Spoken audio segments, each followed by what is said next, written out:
Hello. So I've probably done this video about 4 or 5 times now, and it never did come out the way I wanted it to. I was trying to work with this texture, which is from Super Mario 64, but I don't know, it just kept giving me problems, so I decided to take a different approach to this and instead go with a much easier texture, one that kind of got me into redrawing textures to begin with. So um, things like this right here are pretty easy to do. Other things like this would uh, have a lot more involved in doing them, but I thought I would start with one that literally had just one color and no gradients or anything. I feel like that's a pretty good starting point for beginners anyways, because it gives you a chance to actually um, get a feel for like how the Bezier curve tool works and stuff like that. I won't really be explaining what I'm doing too much, so I hope that you can slow down the video or pause it or something. Occasionally I'll explain what I'm doing, but I'm just mainly going to be kind of working, showing you how I do what I do, stuff like that. Yeah. So with these textures, they're pretty easy. Really all you need is just one tool, I believe.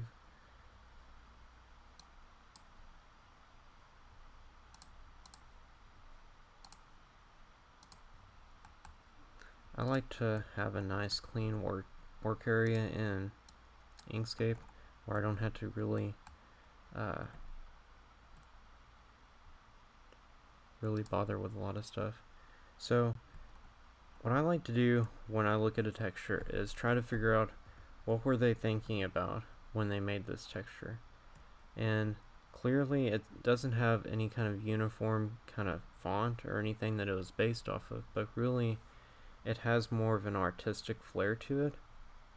As you can see, the S's have a more pronounced bass to them, the T is more elongated, more everything as a whole is a lot curvier. For example, the E has a wide bass to it as well. The N has a thin kind of look to it. The C, wide bass. So you kind of get what they're going for. They're going for a very I don't even know what the term is for it. But anyways, just like a really smooth kind of approach to it. So that's kind of what I'm thinking about in my head when I do these textures. Like, how do I need to redraw them to kind of translate that idea into higher res version. And so this is the Bezier pen right here. Basically what you want to do with this is you just want to kind of drop these nodes, which is what happens when you left click, in the places where you're going to be working. And honestly, it doesn't matter too much where they wind up, but, well, they do, but what's going to happen is you're going to have to create them one way or another and then put them where you need them to be. I like to put them in locations where I know I'm going to be working with them. I guess really it comes down to experience. With things like these, you're just going to want to get used to doing it a certain way. Find your own way of doing it.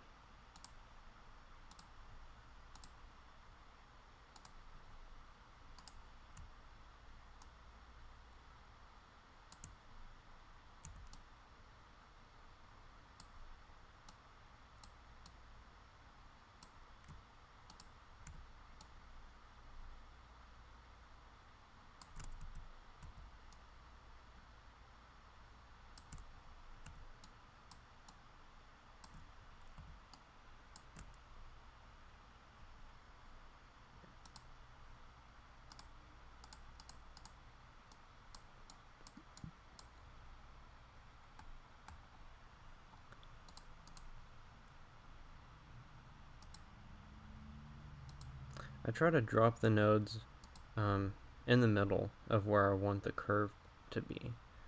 if that makes sense.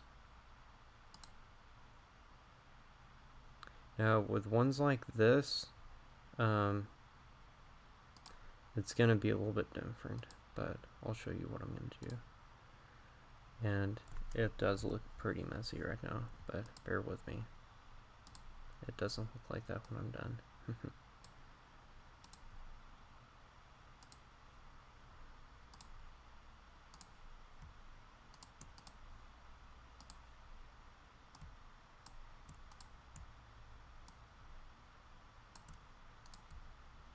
And really, all this just takes practice. You're not gonna be perfect at it at first. The only way that you get better is by practicing and trying to think about how they intended for the original artwork to look. That's really what it boils down to. I don't really consider myself as skilled in any capacity like this, but it does take a type of skill to be able to interpret someone else's material. Okay, I didn't want to do that. There we go.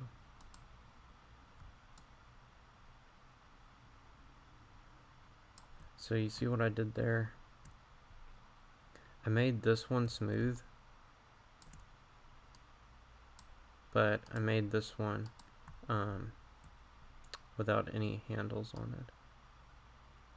No, I didn't want to do that.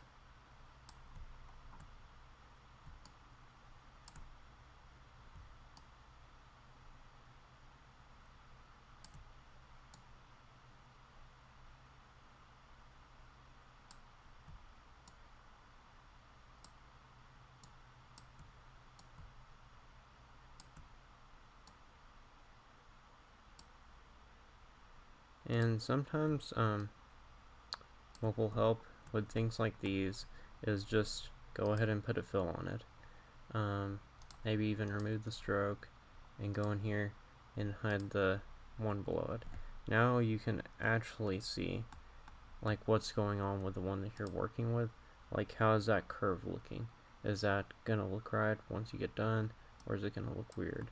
Right now it doesn't look that great, so that's why I'm gonna work with it. And in this case, whoops, a better way of doing this would be to fade the bottom layer out, or bottom image, whatever you call it. That way you can at least see what you're doing.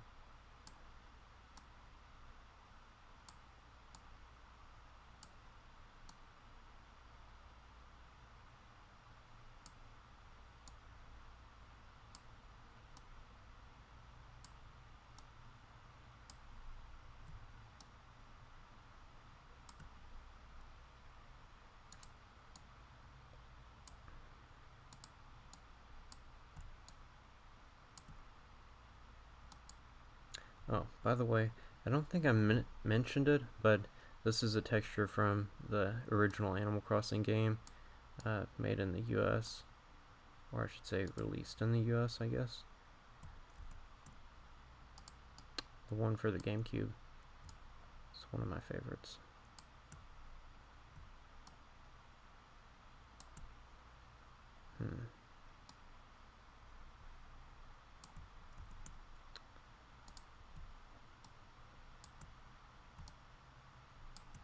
Sometimes I can really be a little bit too OCD with these textures as well.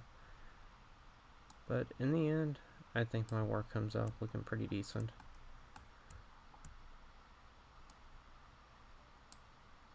Really want this side to come in more, so what I'm going to do, oops, don't want both of those selected, just have one.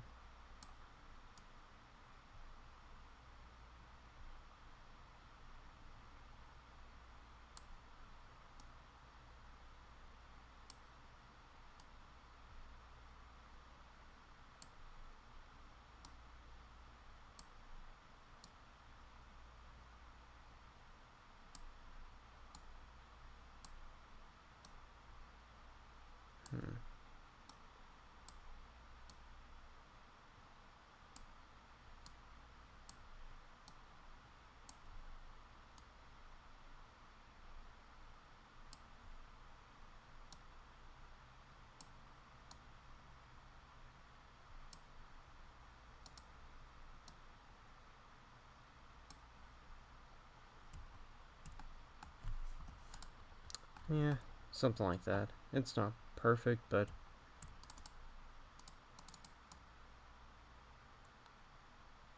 I don't usually like to add nodes like that, but I'll do it occasionally with things like these.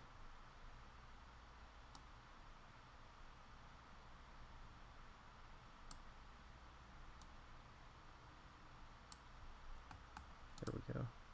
Okay, so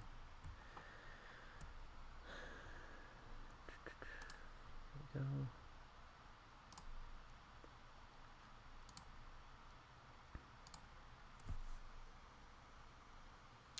Anyways, I've been doing textures for quite a few years now, and so that's why I consider myself at least somewhat experienced when I do these things. It's not like I'm an artist or anything.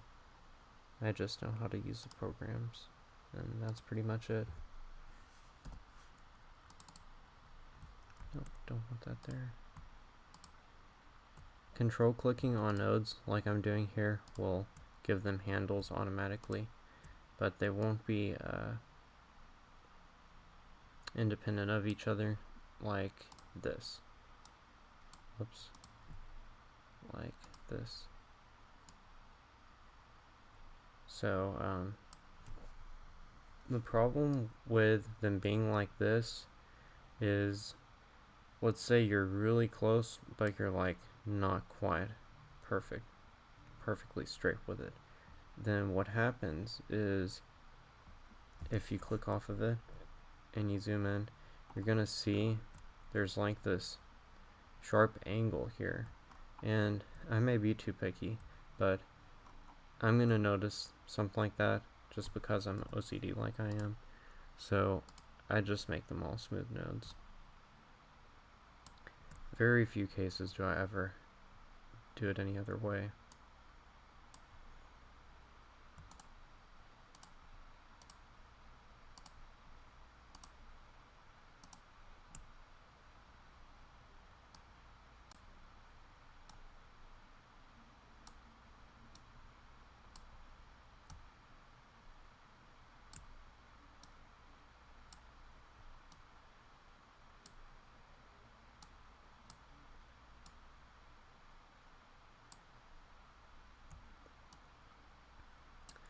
So, fun fact about Animal Crossing on the GameCube, the one that got released in the US, well, it obviously got released on the GameCube, but it wasn't the same case for the Japanese version.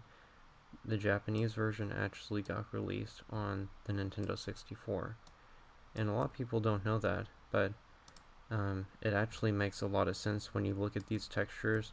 I mean, look at how low res that is. That's because it was made for the Nintendo 64, and it basically got ported to the Nintendo GameCube.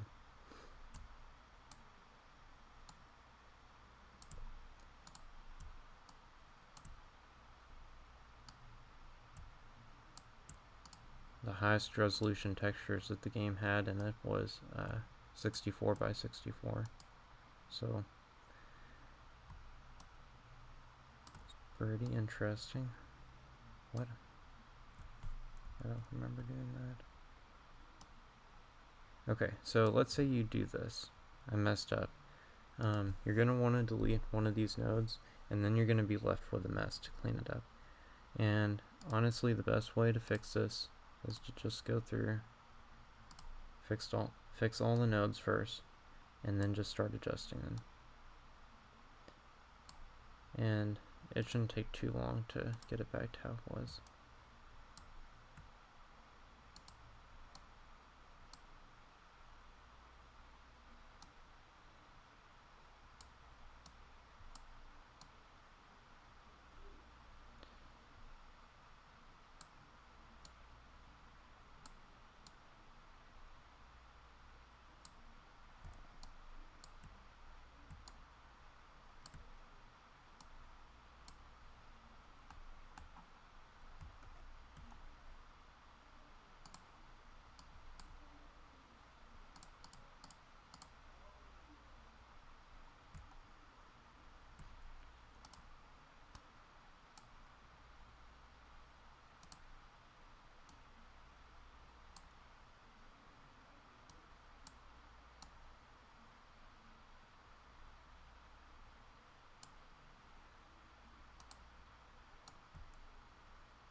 my goodness. I don't know how I wound up doing that again. Maybe that's why I was having trouble with that.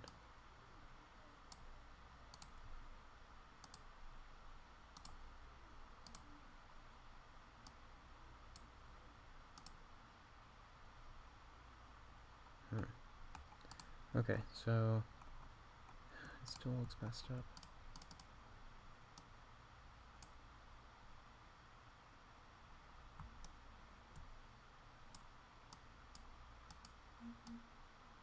What a new world.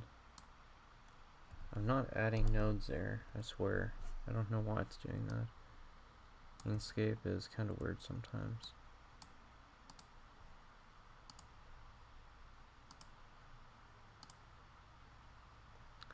Okay, now this is kind of what I was trying to do.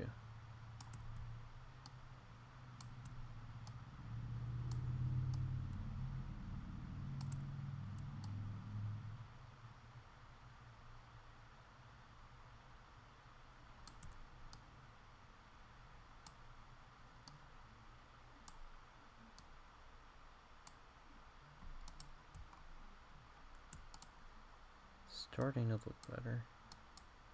Just needs a little bit of adjustment.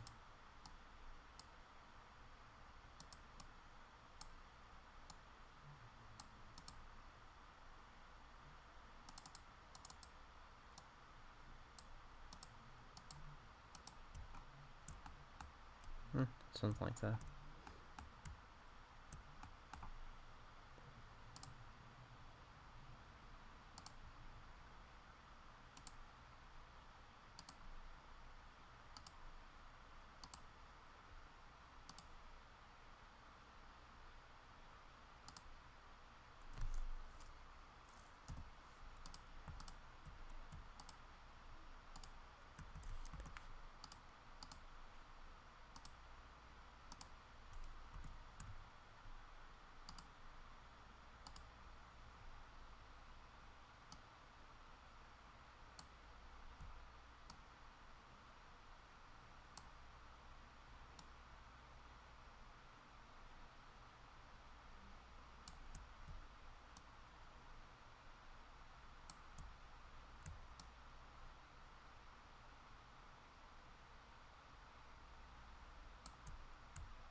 Let's see.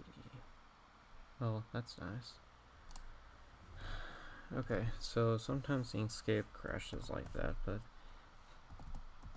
I found that when it does that, it usually has a backup right when it does.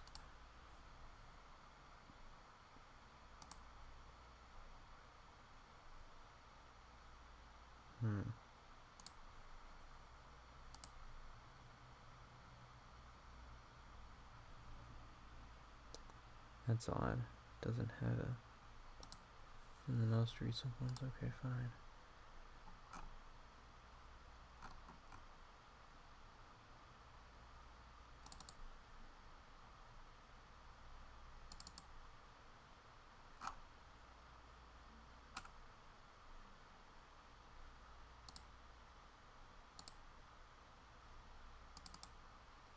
There we go.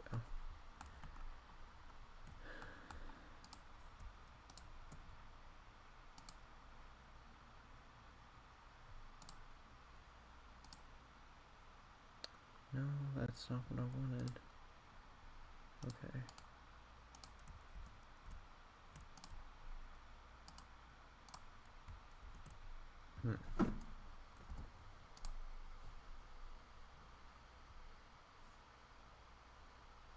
Oh, okay. I don't know what I'm thinking about. I just need to subtract it from the one below it.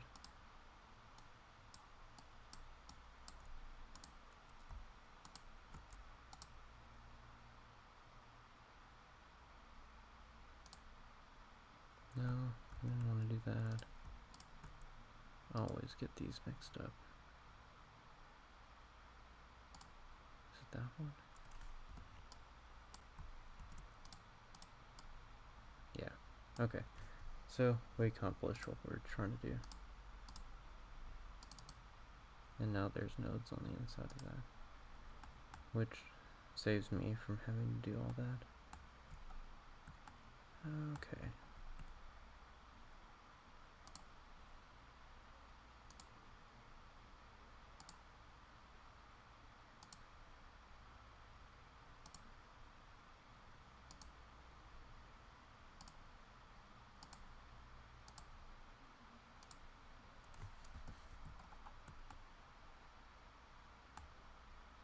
I just noticed something.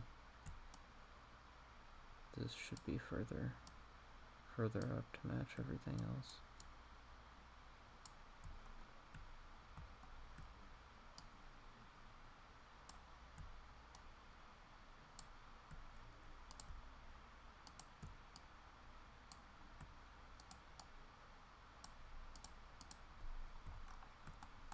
There we go. Yeah.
Yeah, I have no idea why Inkscape has been doing that to me.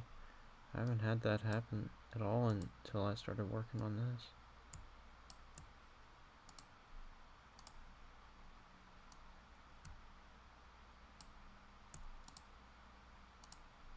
Should be good. Yep, looks good. Well,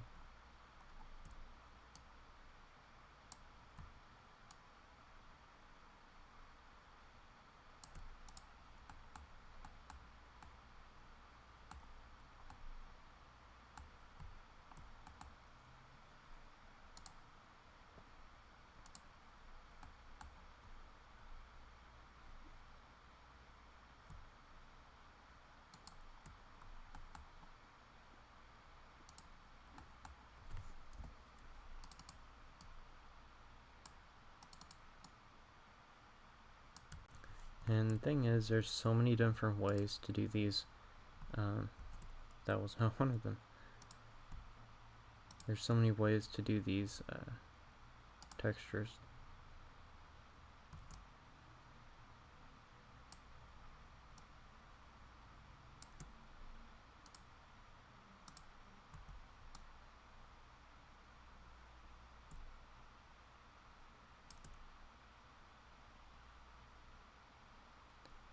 Trying to think, how did I do this one before? I think I probably had something like this.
And then since we already did this, I'm just gonna go ahead and duplicate that with Control D. Line it up.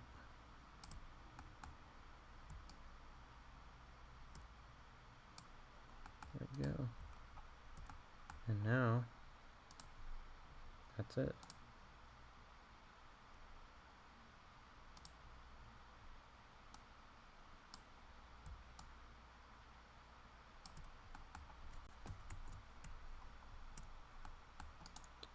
Looks pretty good.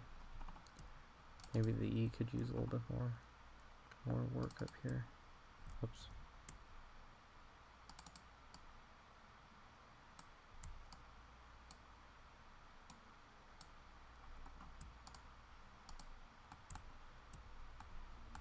Yeah, pretty good. Not bad. That's pretty much what the artist was going for. So, when I do these textures, I'm going to try to do basic ones like this one first, and then work my way up to the more robust and granular ones like what Super Mario 64 has, with a lot of gradients and lighting in them. Those take more work, and thus it takes more time to do them, but I thought this would be good to help someone out with the Bezier pen tool and kind of figuring out how to use that in Inkscape. Anyways, that's it.